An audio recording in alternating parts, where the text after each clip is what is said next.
Shazam! All right, people. It's your boy Night Phase. Just got out of seeing Shazam. So I'm going to give you my non-spoiler review real quick. Talk about it briefly before we dive into the spoiler review. So the first 3 minutes, non-spoiler. And then after that, we're going to dive into spoilers.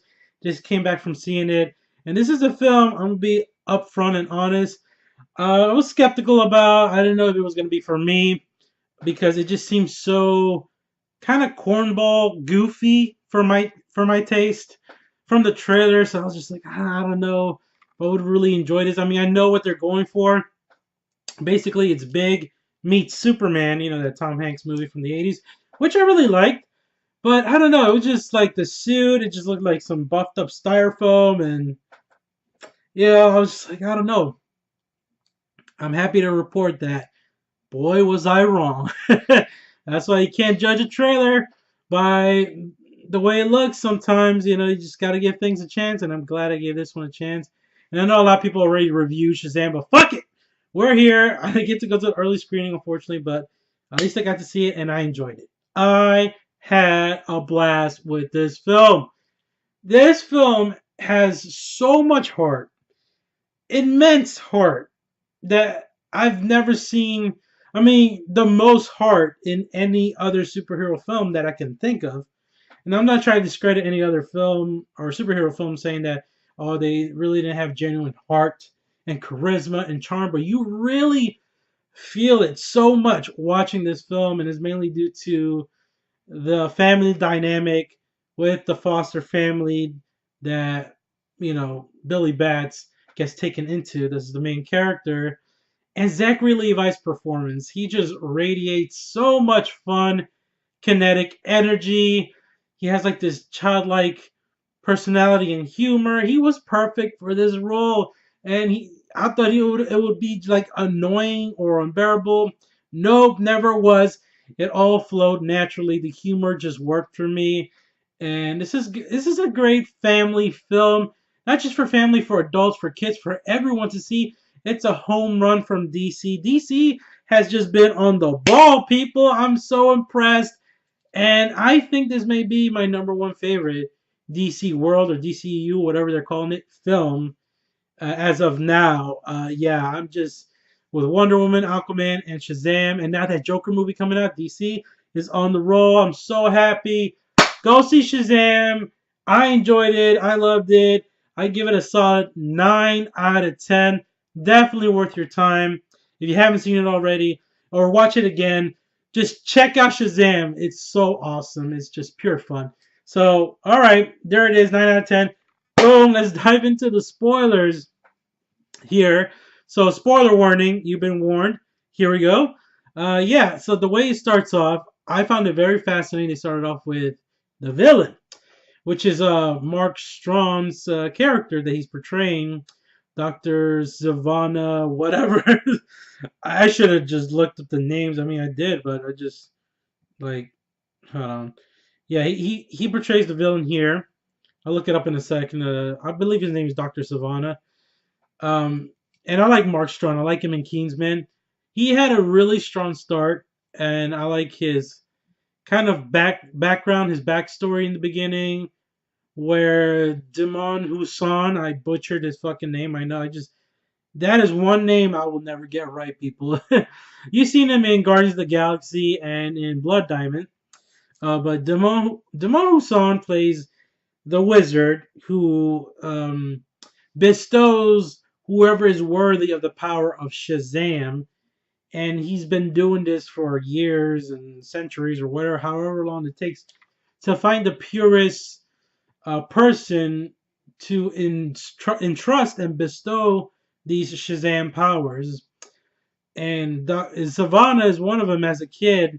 And I just found that scene so fascinating. I love the way the lair looked. And I liked how they incorporated the seven deadly sins. I immediately thought of the movie Seven from David Fincher, like lust, gluttony, wrath, all that. Yeah, so that's pretty cool. They incorporated that as like these supernatural, evil, demon-like beings, and that's why he was trying. He gave a test basically to see if there will be whoever he summons, if they would be corrupted and coaxed by these seven deadly sins into obtaining like this orb and getting their powers instead of Shazam's powers. So I thought that was very interesting, and of course he isn't worthy. He listens to the whispers. He grabs the orb, and Demon Husan is like, "No, you're bad, bad.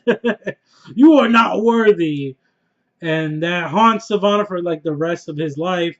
I mean, he causes a car crash with his dad. So that whole opening was very strong for the villain. And that's my major gripe of the film. I would have to say is the villain. Savannah started off strong, then by the end he just got watered down to a generic, I'm evil for the sake of doing evil, and that's all there is to it. But I like Mark Strong. I thought he was a serviceable villain, not a throwaway completely, but I mean you understood why he was doing it. I just needed more emphasis to his character. Kind of like Killmonger and Thanos. You understand their motivations from the beginning to the end. And I like my villains not just to be like these like mustache twirling evildoers, just just because they're evil. Like. But anyway, strong opening. Then we get to meet Billy Bats. Heartbreaking scene. He gets lost in this amusement park in this fair, and he loses touch with his mom, and he's been searching for her ever since. And this is where I really was sympathetic to Billy Bat's character, especially after seeing the film Instant Family, which I highly recommend with Mark Wahlberg and Rose Byrne, where they adopt the three kids. So it had like a similar charming vibe to that. The whole family dynamic with the foster family that takes him in, and I love that. I really love that. I love all the kids, the kid actors. They were all great. I like the one Asian kid is always into the video games and stuff. That would probably be me when I was a kid. Yeah, definitely. And what's his my boy Cooper Andrews. I have to look up his name. My boy Cooper Andrews, the big boy from if you've seen The Walking Dead. I forgot what was the name of his character in The Walking Dead, but he's the one that was basically Ezekiel's guard with the axe. The one that just split that dude in half. Have you seen The Walking Dead? You remember that episode where he's like, Ezekiel, are you ready? Come on, let's go! Yeah, that guy. He's just like a big, huggable presence. I love that guy. I love that actor. They should incorporate him more because he's one of the reasons why this whole family dynamic, foster family, really worked and why you sympathize with Billy wanting him to accept this foster family. It's with him and his wife. And it's great. And then we meet Jack Dylan Grazer. We get to meet him, and he's basically he has like a disability where he has to walk with a crutch. And I love the relationship, like the brotherly bond with him and Billy Bats. That was one of the main highlights of this film. And then when Billy, says Shazam and he turns into a big adult Zachary Levi, you still feel that. You still feel like that brotherly teenager bond. It just feels so organic and natural. And high praise to Zachary Levi. He really nailed that. He really just drove that home. And that's why this movie works for Zachary Levi's performance, man. He just has so much charisma to him. You can tell he's having a blast doing this. Most of everybody in this cast is just having a blast, and I was just so happy. I couldn't help it. How could I say this film was overrated? In the back of my mind, I was like, I think this film may be overrated. Everybody's just giving so much high praise. Like, really? From what I see in the trailer, I'm like, really? What? And really, what it comes down to it is the heart of the film. You just can't help it. Like, you just to smile and laugh, and the jokes. It never felt like they were pushing the jokes. Like it was forced or anything like that.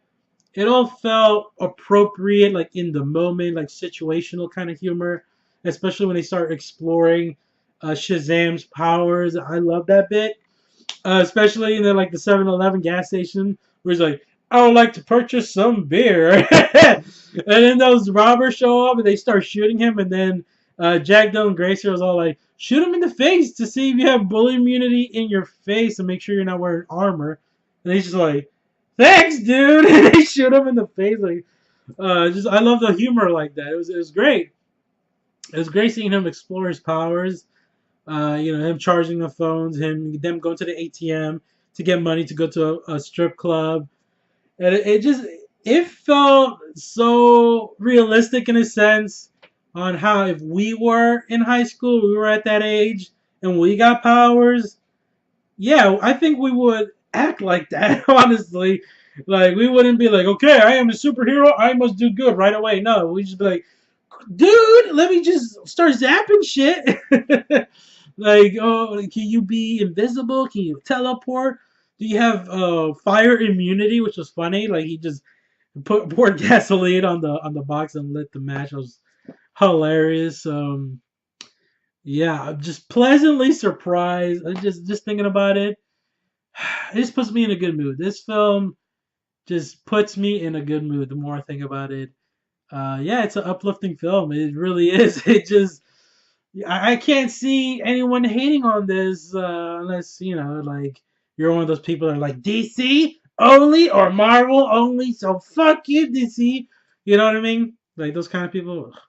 Uh, it just I think this may be my favorite number one.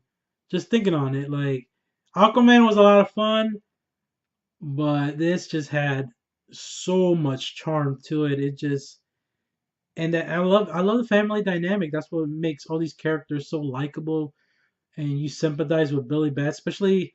And I'm jumping all over the place, I know, but especially that scene with his mom when he finds out that she just abandoned him because I guess she had him too early of age, and that was excuse enough, which is fucked up and just worst Mother of the Year award goes to her. That was just heartbreaking.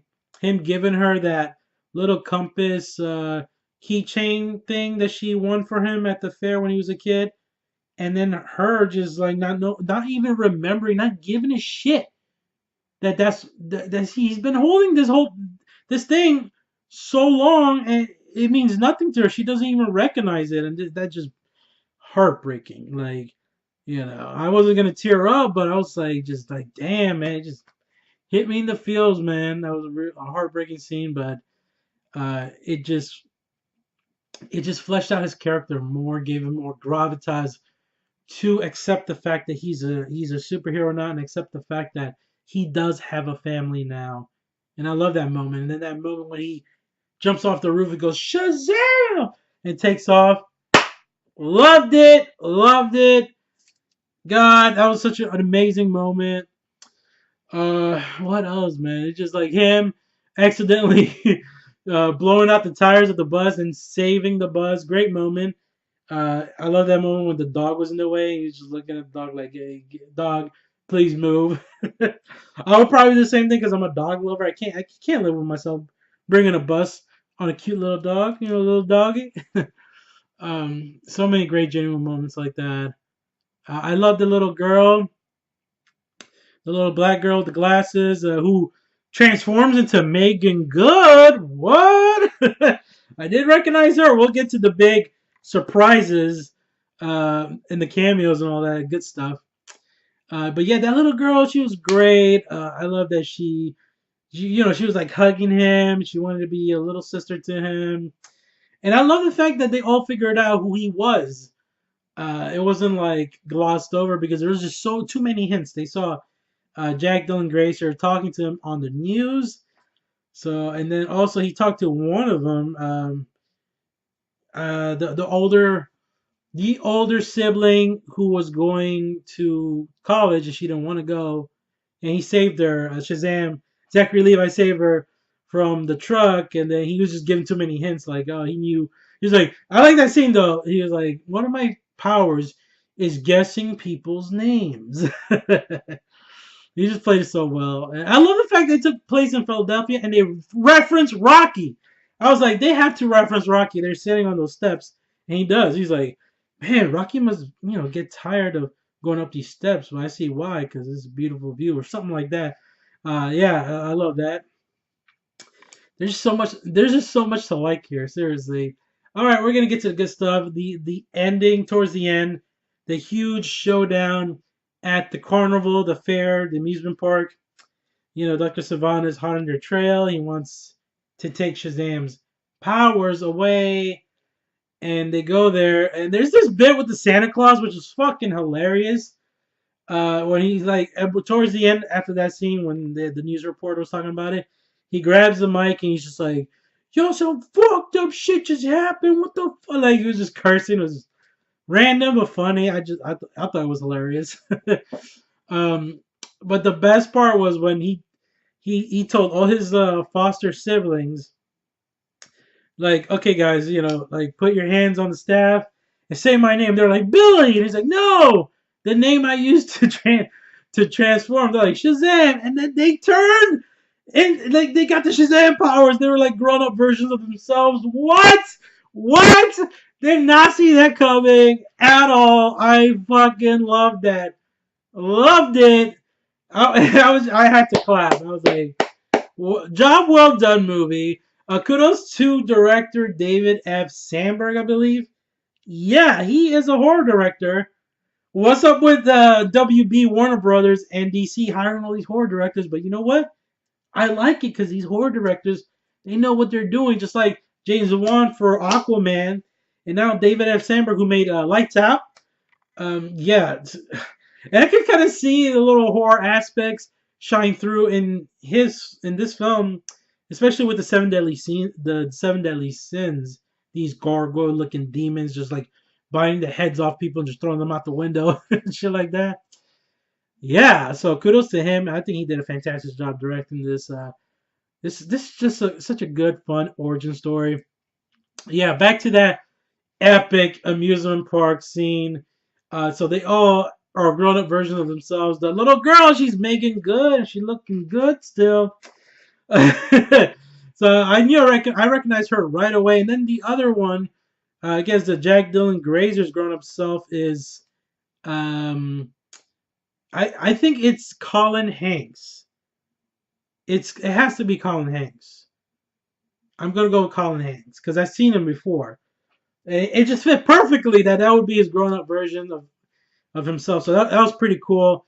I like them fighting the seven deadly sins demons, and that whole sequence was just amazing.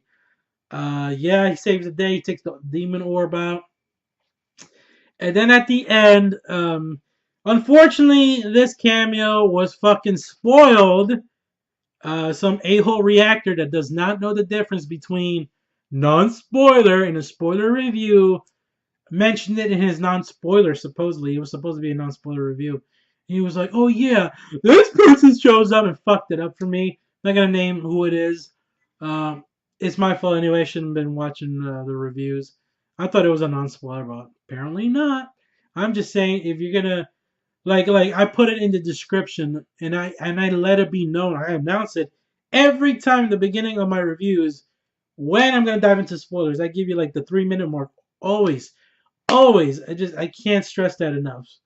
But yeah, so I knew Superman was gonna show up, and he does show up, but it was brief and it was at the very end, so it wasn't a spoiler that ruined the entire experience for me, thankfully. But it was just cool though. It was like I was like, oh okay, I love that segue. I love that tie-in when Shazam shows up at the high school, like he said he would, with Jack Dylan Grazer. Showboating in front of the friends, like yeah, this kid taught me everything, and I love that whole aspect of them exploring his abilities and then them shooting YouTube videos and uploading them, and then it receiving so many subscribers and likes, and I love that how they incorporated that into the film. That's pretty cool. But yeah, Superman shows up when he's like, "Yeah, I brought a friend," and he's like, "It's fucking Superman, man." That was so cool, man. So I enjoyed the hell out of this movie.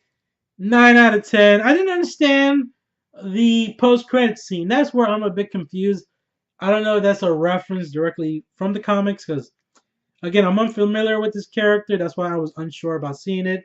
But I'm glad that I did. But yeah, post credit scene, you see that worm looking creature that was in the display case of Shazam's lair, talking to Dr. Savannah, saying that, oh, there are other ways or something like that. So just alluding to things that are going to come. But yeah, that whole post credit scene, I was like, okay, I didn't get it. So if you understood that reference, comment down below and let me know. I would appreciate that. But yeah, this is a solid 9 out of 10. Can't wait to see it again. I may skip Pet Cemetery and go watch it again. I just thoroughly enjoyed it. Yeah, it was a ton of fun. Recommend it. So check it out if you haven't. And if you did, post your comments down below and let me know, what did you think of Shazam? Do you think Shazam is the best DC World or DCU film as of now? What did you think about Zachary Levi's performance? What did you think about the surprises with the Shazam cameos and Superman showing up in the end? I want to know all those things. So comment down below. Let me know if you're finding my channel for the first time. Make sure you hit that subscribe button. Give this video a like if you want. And I'll catch you guys in the next one. Show's